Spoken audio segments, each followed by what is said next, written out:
정말 자랑은 아닌데 우리 아들 도현이는 꽤 잘생긴 편입니다.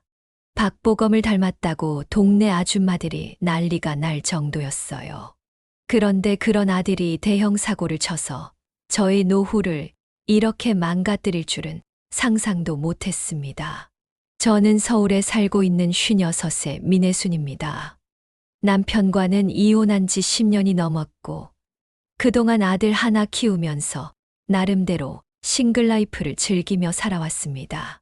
물론 혼자 사는 게 쉽지는 않았지만 저는 제 인생을 후회 없이 살고 있다고 생각했어요.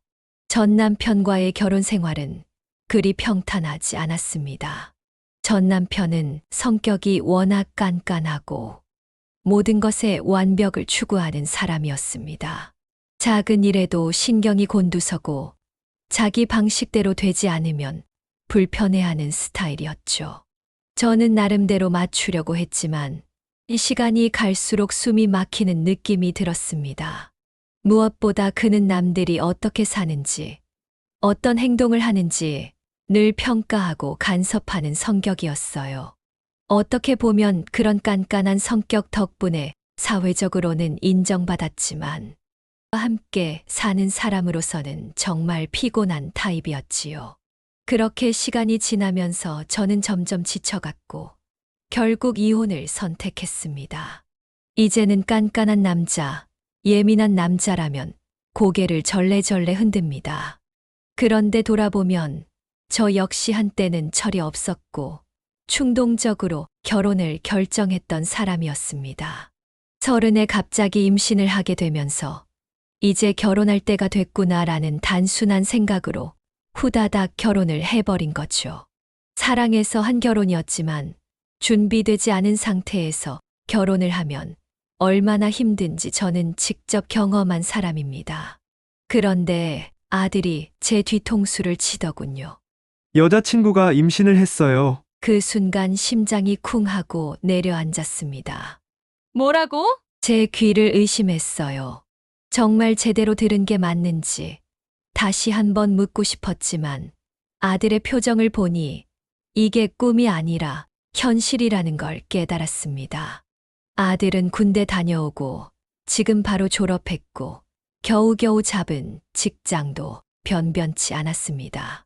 아들에게 들은 며느리의 상황은 더욱 기가 막혔습니다.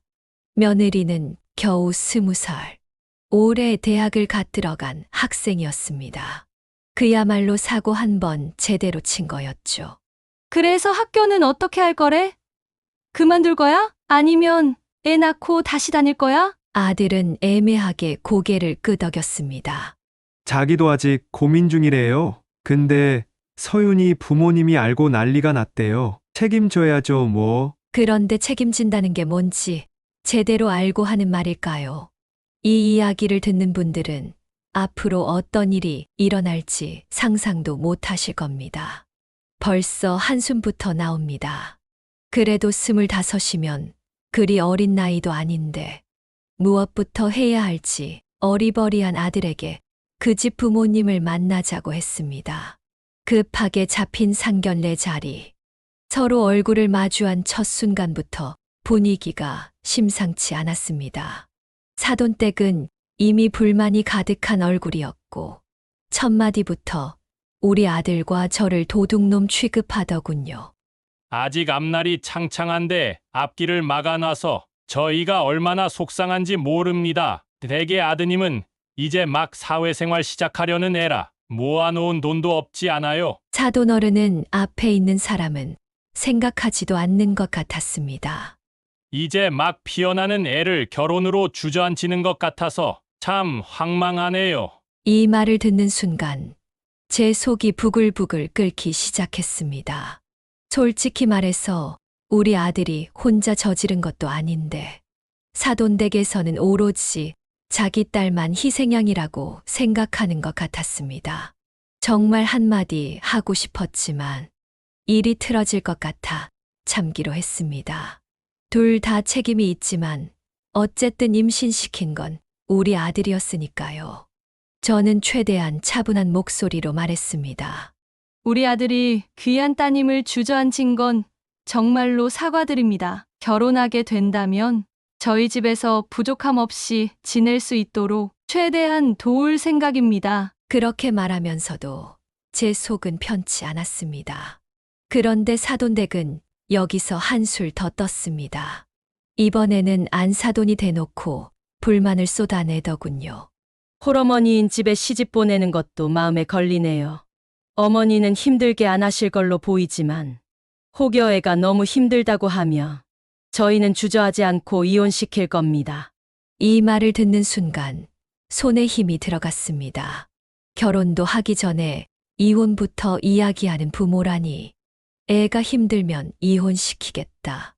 이게 부모 입에서 할 말인가 싶었습니다. 물론 그쪽도 속상하고 불안하겠지요. 자기 딸이 이제 막 20살인데 갑자기 아이 엄마가 되어야 하니까요. 솔직히 저는 이 결혼이 불안하고 걱정되고 두렵기까지 했습니다.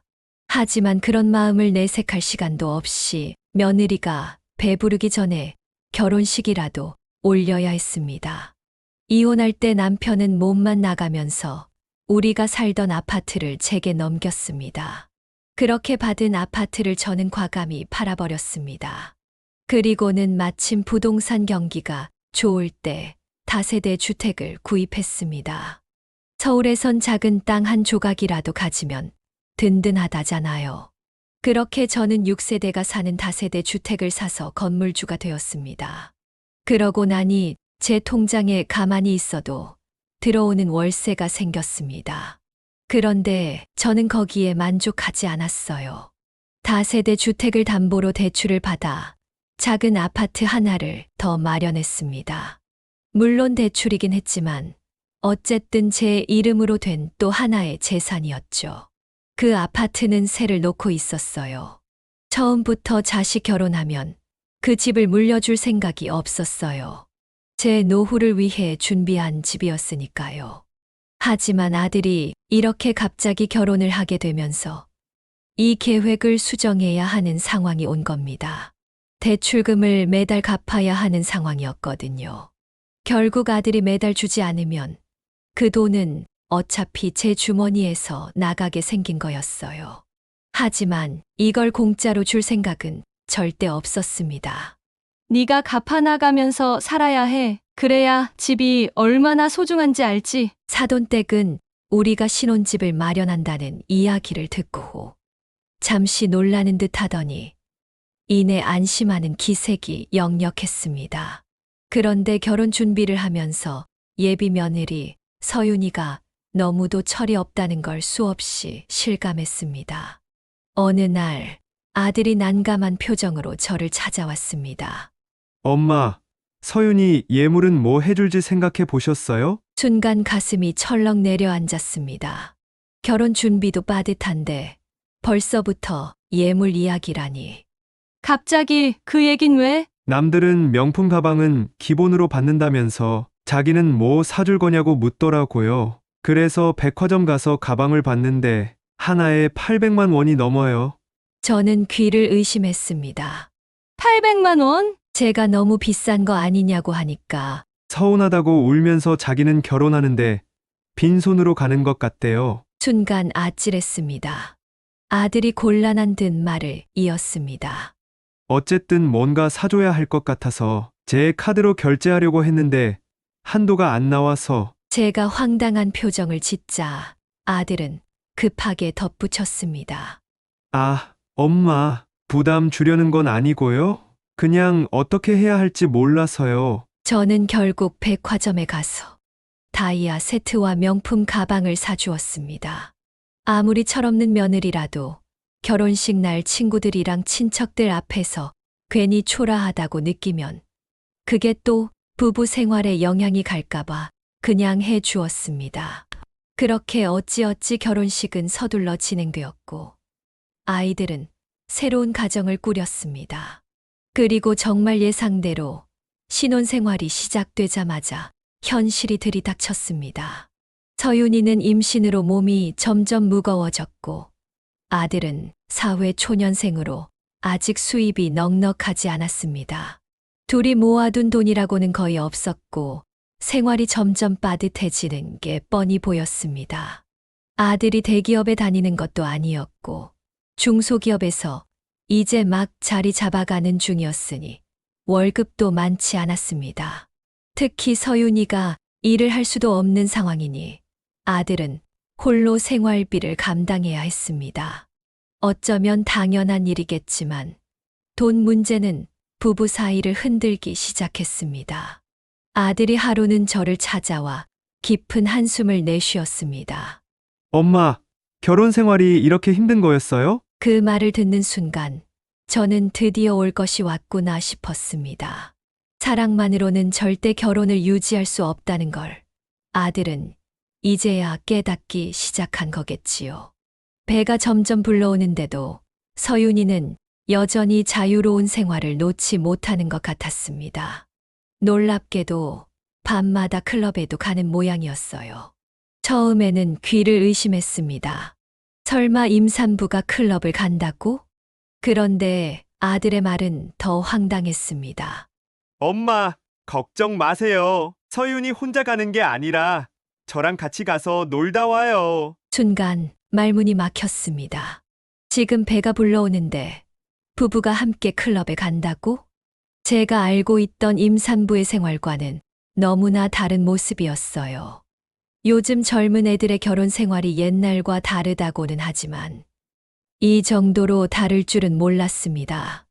도연아, 너네 진짜 클럽을 간다고?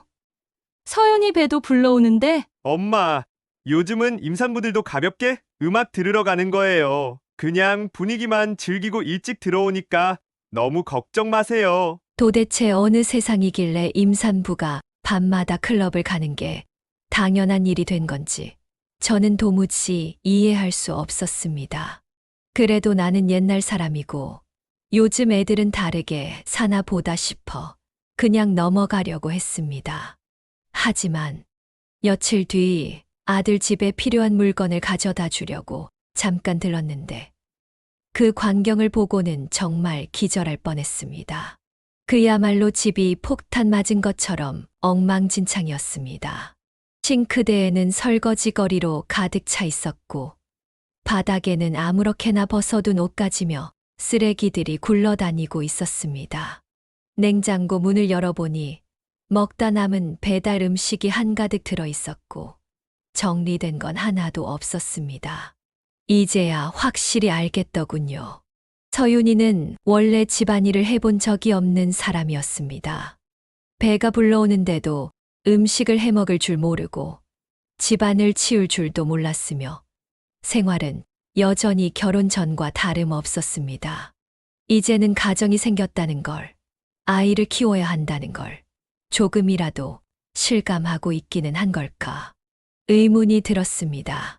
하지만 저는 절대 집을 대신 치워주거나 밥을 해주고 나오지는 않았습니다. 이제는 시어머니가 며느리 뒷바라지 해주는 시대가 아니니까요. 과거라면 어른들이 집을 치워주고 밥을 해주며 챙겨줬겠지만 이제는 각자 자기 몫은 알아서 해야 하는 시대입니다.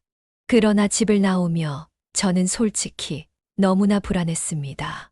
이 불안감은 왜 왔을까요? 나이 56 먹은 그리고 이혼 한 번 해본 여자의 날카로운 직감 때문이었을까요? 시간이 흘러 아들은 드디어 아이를 낳았습니다. 둘 다 처음이니 부모 노릇이 서툰 건 당연했겠죠. 출산 후에는 산후조리도 중요하고 육아도 처음부터 잘 배우는 게 중요할 텐데 문제는 며느리, 친정엄마가 아직 일을 다니고 있어서 전적으로 도와줄 상황이 아니었다는 점이었습니다. 그렇다면 최소한 둘이 힘을 합쳐 아이를 키워야 하는데 그게 생각처럼 쉽지가 않더군요. 아이는 밤낮 없이 울었고 부모가 된 두 사람은 잠도 제대로 못 자며 하루하루를 버텨내야 했습니다. 그런데 아이가 태어나면 부부 사이가 더 돈독해질 거라 기대했던 제 예상은 완전히 빗나갔습니다. 아, 제발 좀 조용히 해. 나도 일하고 와서 피곤하다고. 뭐? 너만 피곤해. 나는 하루 종일 애 보고 있느라 더 힘들거든. 하루가 멀다고 싸우는 소리가 들려왔습니다. 아들은 낮에는 회사에서 일하고 퇴근하면 바로 집으로 돌아와 육아를 도와야 했습니다. 하지만 며느리는 며느리대로 하루 종일 아기와 씨름하면서 지칠 대로 지친 상태였고 결국 서로 짜증을 내며 부딪히기 시작한 거죠. 서로 양보하고 도와가며 해야 하는데 오히려 내가 더 힘들다고 주장하기만 하면 싸움만 계속될 뿐이었습니다. 아들의 하소연이 시작됐습니다. 엄마, 진짜 너무 힘들어요. 회사에서도 치이고 집에 와서도 쉬질 못하니까 미칠 것 같아요. 솔직히 제 입장에서는 아들이 안쓰럽기도 했습니다. 하지만 그럴수록 며느리 편을 들어주기로 했습니다.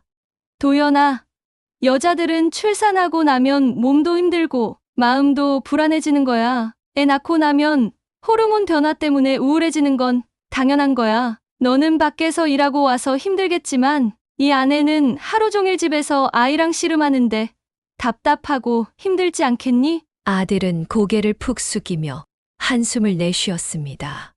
엄마, 나도 그건 아는데 그래도 맨날 이렇게 싸우고 서로 힘들다고 하니까 너무 지쳐요. 부부가 함께 해결해야 할 문제라는 걸 알면서도 저는 아들이 조금 더 인내하기를 바랐습니다.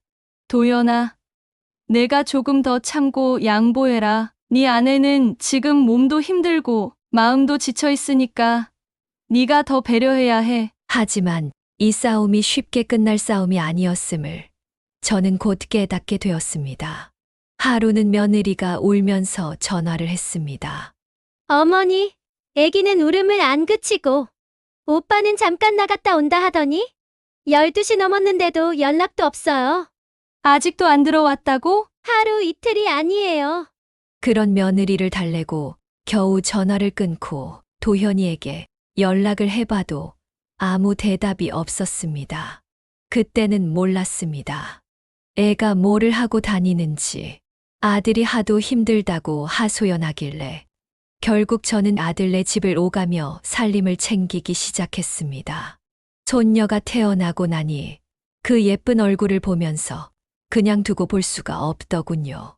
처음에는 단순히 반찬을 해다 주고 집안일을 조금 도와주는 정도였습니다. 하지만 시간이 지날수록 점점 제가 하는 일이 많아졌습니다. 며느리는 아직 나이가 어리다 보니 육아가 쉽지 않았던 모양입니다. 아이를 안고서도 어떻게 달래야 할지 몰라 허둥대고 분유 타는 법 하나도 제대로 몰랐어요. 어쨌든 내 첫 손녀가 너무 예뻤고 불쌍한 마음에 자꾸만 손이 갔습니다. 그런데 이게 문제였습니다. 제가 손녀를 봐주다 보니 며느리는 점점 저를 당연한 육아 도우미처럼 여기기 시작했습니다. 처음에는 어머니 정말 감사해요 하던 며느리가 어느 순간부터는 당연하다는 듯이 저에게 아이를 맡겼습니다. 그때부터 제 역할이 시어머니가 아니라 베이비시터처럼 느껴지기 시작했어요. 그러던 어느 날 손녀가 태어난 지 100일쯤 되었을 때였습니다. 아침부터 반찬을 해 들고 아들네 집을 찾아갔는데 며느리가 화장까지 곱게 하고 외출 준비를 하고 있더군요. 어머니, 나유리 좀 봐주세요. 저 저녁 때 친구들하고 약속이 있어서요. 10시 전에는 들어올게요. 저는 순간 놀란 것도 모자라 기가 막혔습니다. 배 속에 아이를 품었을 때도 밤마다 클럽을 가더니 이제는 아이를 낳고도 밤늦게까지 친구를 만나러 다닌다고. 게다가 나유리 좀 봐주세요라는 말도 마치 당연히 그래야 한다는 듯한 태도였습니다. 양해를 구하는 말도 아니었고 부탁의 말도 아니었습니다. 그냥 애 맡아주세요. 저 다녀올게요. 하는 식이었습니다. 순간 울컥하는 감정이 밀려왔습니다. 내가 언제부터 이렇게 당연한 존재가 되어버렸지. 며느리는 정말 내가 손녀를 돌봐주는 걸 당연한 일로 여기는 걸까? 이대로 계속 받아주다 보면 앞으로는 더 심해질 게 뻔했습니다. 그런데도 대답은 마음과 달랐습니다. 그래. 오랜만에 친구들 만나서 재미나게 놀다 오너라. 아기 걱정은 하지 말고. 처음엔 어린 나이에 얼마나 답답할까 싶어 며느리가 부탁하면 거의 다 들어줬습니다. 아직 젊으니 육아와 살림이 버거울 수도 있겠지요. 하지만 제가 손녀를 봐주는 시간이 점점 늘어나면서 상황이 이상하게 흘러가기 시작했습니다. 처음에는 어머니, 나유리 잠깐만 봐주세요. 하던 부탁이 어느 순간부터는 어머니, 오늘 하루만 봐주세요. 그러다 어머니, 내일도 좀 부탁드려요. 그리고 마침내는 어머니, 어차피 오실 거잖아요. 그냥 오늘도 데리고 주무시죠. 하는 거였습니다. 점점 저의 육아 비중이 커지더니 결국은 제가 손녀를 키우는 것이나 다름없는 상황이 되어버렸습니다. 그뿐만이 아니었습니다. 어머니, 나유리 목욕 좀 시켜주세요.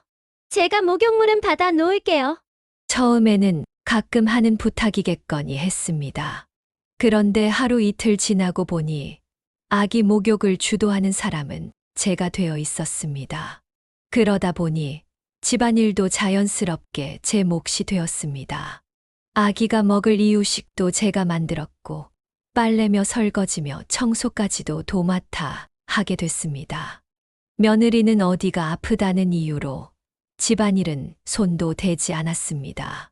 제가 집에 갔다가 다시 올 때까지 방에 굴러다니는 아기 손수건조차 치우지 않았습니다.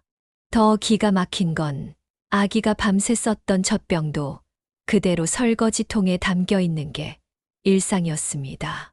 제가 한마디 했습니다.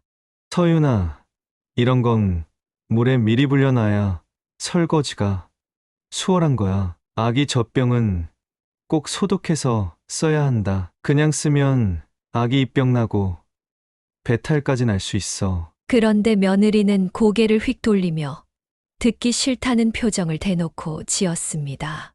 그러더니 이렇게 말하더군요. 그냥 뜨거운 물에 헹구면 되죠. 애도 배고프고 빽빽 울어대는데 그럴 시간이 어디 있어요? 어머니가 와서 그냥 해주세요. 순간 귀를 의심했습니다. 해달라고? 오빠는 잔소리하면 듣기 싫어하고 살림도 도와주지도 않아요. 저는 어머니밖에 없단 말이에요. 그 말을 듣고 저는 어이가 없었습니다. 너도 이제 애기 엄마잖아. 언제까지 내가 와서 니들 살림을 봐줘야 하니? 음식하는 것도 이제는 찾아 배워서 직접 해봐야 하지 않겠어? 그러자 며느리는 말도 안 되는 이유를 대며 단호하게 거절했습니다. 저 그런 거 한 번도 안 해봤단 말이에요. 맨날 엄마가 해줬는데 저 할 줄 몰라요. 그리고 한술 더 떴어.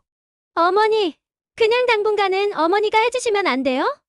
이 말을 듣는 순간 저는 더 이상 이 상황을 가만히 두고 볼 수 없다고 생각했습니다. 그동안 며느리가 철없는 행동을 해도 어린 마음에 그러려니 하고 넘어갔습니다. 하지만 이건 아니었습니다. 이대로 놔두면 나는 시어머니가 아니라 육아 도우미가 될 게 뻔했습니다. 솔직히 힘들었습니다. 손녀는 너무 예쁘지만 그렇다고 해서 내가 며느리 대신 육아를 전담할 이유는 없었습니다. 서윤아, 너 힘든 건 아는데 이 시어머니도 좀 생각해줘야지. 매일같이 너희 집에 와서 애도 보고 집안일도 하는 건 이 엄마도 힘들어. 그동안 참고 참았지만 이제는 나도 솔직하게 말해야겠다는 생각이 들었습니다. 며느리가 육아에 힘든 건 이해하지만 나도 사람인데 나도 힘들다고. 그런데 돌아온 대답이 너무도 예상 밖이었습니다. 어머니, 며느리는 갑자기 저를 똑바로 쳐다보더니 뜬금없는 말을 내뱉었습니다. 지금 오빠가 뭐 하고 다니는지 아세요? 순간 가슴이 덜컥 내려앉았습니다. 그게 무슨 말이야? 설마 무슨 사고라도 친 건가 싶어 불안해졌습니다. 직장 다니는데 뭘 하고 돌아다녀? 그러자 며느리는 단호한 표정으로 말했습니다. 오빠 직장 그만뒀어요. 순간 머리가 하얘졌습니다. 직장을 그만두다니? 도대체 무슨 이유로? 그동안 아들은 한마디도 한 적이 없었는데 아들이 회사를 관뒀다는 걸 왜 며느리 입에서 들어야 하는 건지 심장이 두근거렸습니다. 그래서 도연이가 지금 뭐 한다는 거야? 저는 두 눈을 동그랗게 뜨고 며느리의 다음 말을 기다렸습니다. 아이돌 알죠? 아이돌? 순간 귀를 의심했습니다. 설마 도연이가 아이돌을 한다고? 그 나이에? 그러자 며느리는 어이없다는 듯이 쓴웃음을 지으며 말했습니다. 아니요. 그 나이에 무슨 아이돌을 해요? 그럼? 아이돌 키운다고 돌아다니고 있어요. 뭐? 아이돌을 키운다고? 순간 가슴이 철렁 내려앉았습니다. 어렸을 때 아들이 너무 잘생겨서 아이돌 하라고 명함을 하도 주길래 몇 번 따라다니다가 그만둔 기억이 났습니다. 도연이가 지금 무슨 일을 하고 다니는 거야? 그게 무슨 뜻이야? 무슨 실장이라고 하는데. 실장은 무슨 실장이에요. 그냥 매니저 하는 거나 마찬가지예요. 매니저? 제대로 된 소속사도 아닌 이상 그건 그냥 여기저기 쫓아다니는 심부름꾼 아닌가. 이게 대체 무슨 황당한 상황이란 말인가. 며느리는 이미 이 문제로 진이 다 빠진 듯 보였습니다. 맨날 나가서 돌아다니고 저 혼자 애 키워야 해요? 그러더니 짜증을 있는 대로 내면서 방 문을 쾅 닫고 들어가 버렸습니다. 순간 허탈함에 다리가 풀리는 기분이었습니다. 이건 대체 어디서부터 잘못된 걸까요? 아들은 도대체 무슨 생각으로 직장을 때려치우고 아이돌 매니저를 하겠다는 건지, 그리고 며느리는 이런 남편과 앞으로 어떻게 살아갈 생각인지 머릿속이 복잡해졌습니다. 그동안 아들이 힘들다고 하면 며느리 편을 들어주고 며느리가 힘들다고 하면 아들에게 이해하라고 타일렀는데 지금 보니 이 부부가 제대로 가정을 꾸릴 준비가 되긴 했던 걸까요? 한숨이 절로 나왔습니다. 집으로 돌아오자마자 저는 곧바로 도현이를 불렀습니다. 아들이 방으로 들어오더니 무릎을 꿇고 앉아 단호한 표정으로 저를 바라봤습니다. 엄마, 제발 나 좀 믿어줘요. 난 이 일을 꼭 하고 싶어요. 순간 가슴이 답답해졌습니다. 어떻게 설득해야 할까? 이 일을 어떻게 해야 하나? 저는 깊은 한숨을 내쉬며 차분히 물었습니다. 도연아, 월급은 받고 있니? 그러자 아들은 약간 머뭇거리더니 눈을 피하며 말했습니다. 월급이라기보다는 활동비로 처음에 목돈을 받았어요. 활동비? 그 돈은 서윤이한테 다 줬고요. 생활비로 써야 하니까. 그제야 서윤이가 왜 그렇게 예민하게 반응했는지 이해가 됐습니다. 월급도 없이 한 번 받은 돈으로 생활을 버텨야 한다는 말 아닌가. 도연아, 너는 이제 애 아빠잖아. 저는 진심으로 타일렀습니다. 이제는 책임질 가족이 있어. 제대로 된 직장을 다녀야지. 하지만 말하면서도 이미 지쳐가는 제 자신을 느꼈습니다. 이 말을 아들이 받아들일까? 도현이는 이미 마음을 굳힌 표정이었습니다. 엄마, 이 일이 전망이 있어요. 저는 기가 막혀 웃음이 나올 뻔했습니다. 전망? 그러자 도현이는 진지한 얼굴로 말을 이어갔습니다. 엄마도 알잖아. 나 어렸을 때 가수 준비한다고 여기저기 다녔던 거. 그건 네가 가수를 하려고 했던 거지. 매니저를 하려던 게 아니잖아. 그래도 그때 경험이 도움이 됐어요. 그리고 이제는 내가 이쪽 일이 맞는 것 같아. 이제야? 이제 와서야 자기한테 맞는 일이라고 느꼈다니? 대체 그동안 살아오면서 뭐 하나 제대로 책임지려 한 적이 있었던가? 도현이의 말을 듣고 있자니 이게 철없는 소리인지 정말 미래를 고민하고 내린 결론인지 가늠이 안 됐습니다. 도현이의 일은 그렇다 치고 며느리는 학교 졸업하느라 집을 매일 비우니 어쩔 수 없이 손녀에게 매달려 살아야 했습니다. 하지만 나중에는 어머니, 친정 좀 다녀올게요. 하면서 며칠씩 집을 비우기 시작했습니다. 처음에는 그냥 친정 엄마가 보고 싶겠거니 했습니다. 그런데 갈수록 패턴이 반복되더군요. 어머니, 이번 주에 친구들이랑 여행 가기로 했어요. 나유리 좀 잘 봐주세요. 처음에는 여행 하고 놀랐습니다. 하지만 그 다음엔 몇 박 며칠이었습니다. 이쯤 되면 단순한 부탁이 아니라 애를 아예 내게 맡기고 떠나버리는 수준이었어요. 그것도 아들까지 함께라면 모르겠는데 아들은 집에 두고 며느리만 여행을 간다. 그런 일이 몇 번 반복되자 속이 뒤집어지더군요. 도연이는 같이 안 가니? 아, 자기 바쁘대요. 행사하느라 부산 내려가야 한대요. 도연이가 바쁘면 네가 애 봐야지. 이 말을 속으로만 삼키고 한숨을 쉬며 고개를 끄덕일 수밖에 없었습니다. 아들이랑 같이 다닌다면야 부부끼리 여행도 좋다고 생각했겠지요.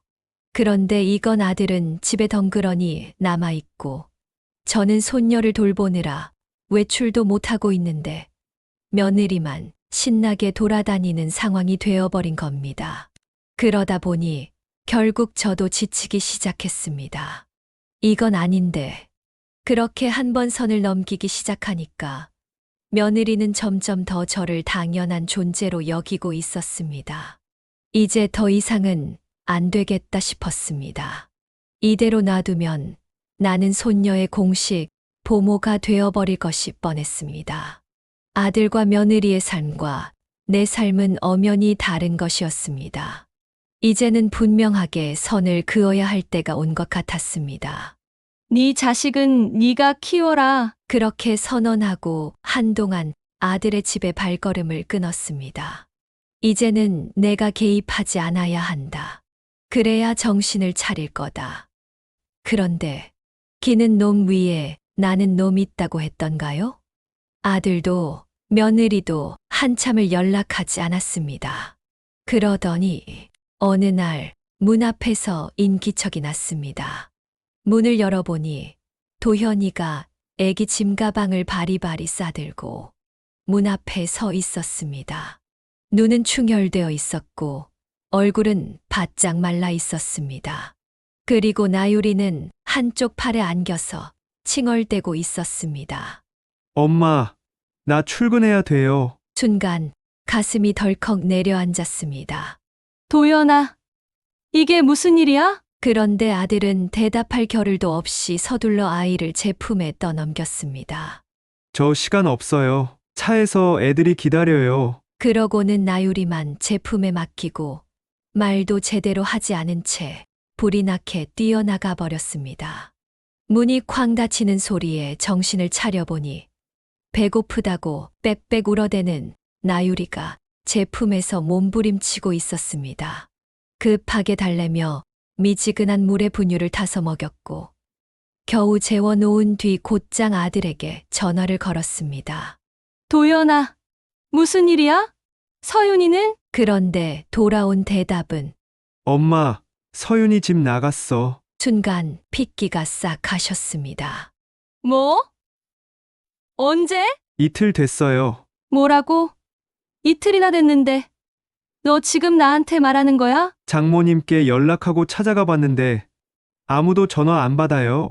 머릿속이 하얘졌습니다. 이제 겨우 아기 100일 지났을 뿐인데 며느리가 아이를 두고 사라졌다고? 이건 말이 안 되는 일이었습니다. 그래서 넌 지금 나한테 애를 맡기고 도망가는 거야? 그러자 도현이는 한숨을 내쉬더니 이렇게 말했습니다. 엄마, 나 부산 가야 해서 며칠 걸려요. 부산? 운전하느라 전화 끊어야 해. 미안해요. 야, 도연아. 너 지금 이게 그런데 뚝 전화가 끊겼습니다. 손에 들고 있던 전화기가 덜덜 떨릴 정도로 분노가 치밀어 올랐습니다. 그런데도 나유리를 품에 안고 깨지 않게 아래 위로 살살 바운스를 하며 서 있었습니다. 이럴 수가. 아들도 손에 잡히지 않고 며느리는 연락이 두절되고 더 기막힌 건 사돈댁의 반응이었습니다. 전화를 걸어 사돈댁과 대화를 시도했지만 돌아온 대답은 기가 막혔습니다. 서윤이 이대로 두다간 우울증 걸려서 못 삽니다. 매니저 하는 게 말이 됩니까? 우리 딸은 외국 보낼 거예요. 그리고는 결정적인 한마디. 전화하지 마세요. 그렇게 서윤이는 아들과 손녀를 버리고 비행기를 탔습니다. 전화를 다시 걸어도 받지 않았습니다. 그러다 마지막으로 온 문자 한 통. 어머니, 저 공항이에요. 지금 나가요. 나유리 조금만 봐주세요. 꼭 돌아올게요. 그렇게 서윤이는 아들과 손녀를 버리고 비행기를 탔습니다.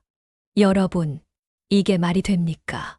도현이도 책임감 없이 애를 맡겨놓고 도망가고 며느리는 아예 외국으로 떠나버렸습니다. 과연 내일 일은 모른다더니 제 인생이 이런 날을 맞이할 줄은 몰랐습니다. 이제 저는 무엇을 해야 할까요? 손녀를 제가 맡아서 키워야 할까요? 도현이는 과연 이 일을 해결할 수 있을까요? 지금 이 사연을 들으시는 인생 선배님들에게 객관적인 의견을 듣고 싶습니다. 같은 부모 입장이라면 어떻게 행동하셨을지, 앞으로 제가 어떻게 해야 할지, 부족한 저에게 지혜를 나눠주시기를 부탁드립니다. 끝까지 들어주신 여러분께 깊은 감사드리며 앞으로도 감동이 있는 사연으로 함께하겠습니다. 구독, 좋아요, 그리고 소중한 댓글 꼭 부탁드립니다.